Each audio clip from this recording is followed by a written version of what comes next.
ছোটবেলায় মনে হতো বাবা খুব রাগী মানুষ, সবকিছুতেই বকা, শাসন, কড়া কথা।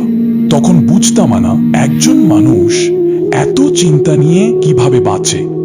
আমাদের স্কুলের ফি, সংসারের বাজার, বাড়ি ভাড়া, নিজের অসুখ, সবকিছুর চাপ মাথায় নিয়েও মানুষটা প্রতিদিন স্বাভাবিক থাকার অভিনয় করত। ছোটবেলায় বাবা সবচেয়ে জোরে কথা বলতেন, আর আজ তিনি সবচেয়ে চুপ মানুষ। খেয়াল করে দেখো, বয়স বাড়ার সাথে সাথে বাবারা কম অভিযোগ করে।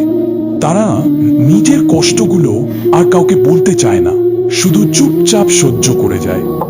একসময় যে মানুষটা পুরো পরিবারকে আগলে রাখত, আজ সেই মানুষটাই বাসার এক কোনায় নীরবে বসে থাকে।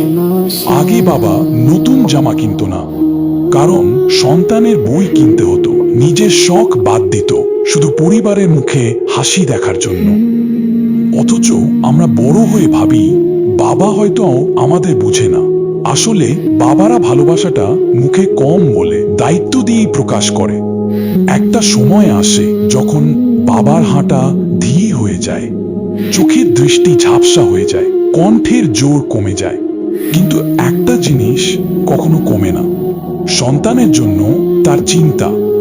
হয়তো একদিন হঠাৎ বুঝবে বাবা চুপ হয়ে যায়নি, তিনি শুধু ক্লান্ত হয়ে গিয়েছিলেন। আর সেদিন খুব ইচ্ছে করবে বাবার পাশে বসে একটু কথা বলতে। কিন্তু জীবন সব সময় মানুষকে সেই সুযোগটা দেয় না।